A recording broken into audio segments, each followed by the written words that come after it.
కందనవోలు అనే ఊరికి ఒకరోజు ఒక సాధువు వచ్చాడు. ఆయనకు అనేకమైన మహిమలున్నాయి. దాంతో ఆ ఊరి జనాలంతా వచ్చి వాళ్ళ వాళ్ళ బాధలు చెప్పుకుంటూ ధన సహాయం చేయమని అడిగారు. కానీ ఒక ముసలాయన వచ్చి, స్వామి, మా ఊరిలో 2 ఏళ్ల నుంచి వానలు పడటం లేదు. కరువుతో అల్లాడిపోతున్నాము. వానలు కురిపించండి చాలు అన్నాడు. సాధువు జనాల వైపు తిరిగి, మీకు వానలు కావాలా, బంగారు వరహాలు కావాలా అని అడిగాడు. ఒక్క ముసలాయన తప్ప అందరూ వరహాలే కావాలి అన్నారు. సాధువు చిరునవ్వు నవ్వి, నీటికన్నా విలువైనది ఏదీ లేదు. నీళ్లుంటే అన్నీ సంపాదించుకోవచ్చు. కాకపోతే కొంచెం పని చెయ్యాలి.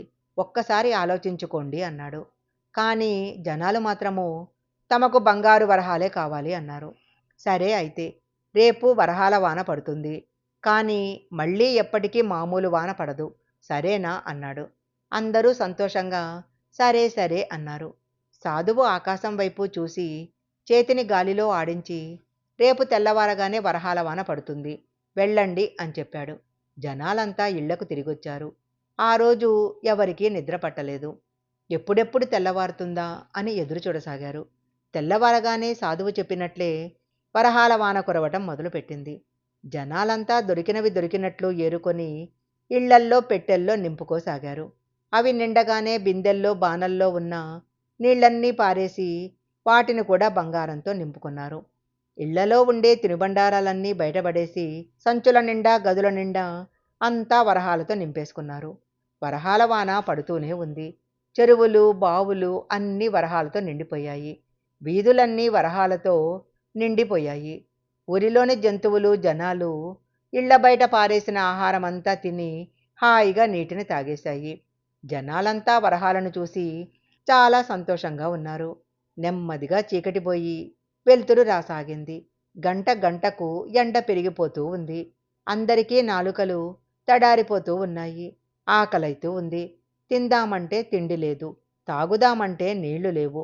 ఎక్కడ చూసినా వరహాలే. కానీ వాటినేం చేసుకోవాలో తెలియటం లేదు. అమ్ముదామంటే కొనేవారు లేరు. అందరూ అన్నీ పడేశారు. పక్క దేశాలకు పోదామంటే దారులన్నీ మూసుకుపోయాయి. పిల్లలు పెద్దలు ఆడవాళ్ళు మగవాళ్ళు అందరూ తిండి లేక నీళ్లు లేక ఒక్కొక్కరే పడిపోసాగారు. అప్పుడు వాళ్లకు బుద్ధొచ్చింది. వాన కోరుకోకుండా వరహాలు కోరుకున్నందుకు బాధపడ్డారు. అందరూ కళ్ళనీళ్లు పెట్టుకొని సాధువు దగ్గరికి వెళ్ళారు. స్వామి, మాకీ బంగారమో వరహాలు ఏవీ అక్కర్లేదు. సమయానికి సరిగ్గా వానలు పడితే చాలు. పనిచేసి మేము అన్నీ కొనుక్కోగలము. ఒక్కసారికి మా అందరినీ మన్నించండి అన్నారు. అప్పుడు సాధువు చిరునవ్వు నవ్వి వారిని కాపాడమని దేవుణ్ణి వేడుకున్నాడు. వెంటనే వరహాలన్నీ మాయమైపోయినాయి.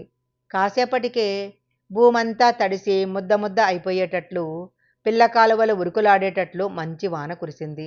అప్పట్నుంచి ఆ ఊరి జనాలు ఆశకు పోకుండా పొలం పనులు చేసుకుంటూ వచ్చిన దానితో సుఖంగా గడపసాగారు. ఈ కథ గనక మీకు నచ్చినట్లయితే లైక్ చేయండి, షేర్ చేయండి. ఇలాంటి మరిన్ని కథల కోసం మా ఛానల్ సబ్స్క్రైబ్ చేసుకోండి. పక్కనే ఉన్న బెల్ ఐకాన్ని యాక్టివేషన్ చేసుకుంటే మేము పెట్టే వీడియోలన్నీ కూడా మీకు ముందుగానే నోటిఫికేషన్గా వస్తాయి.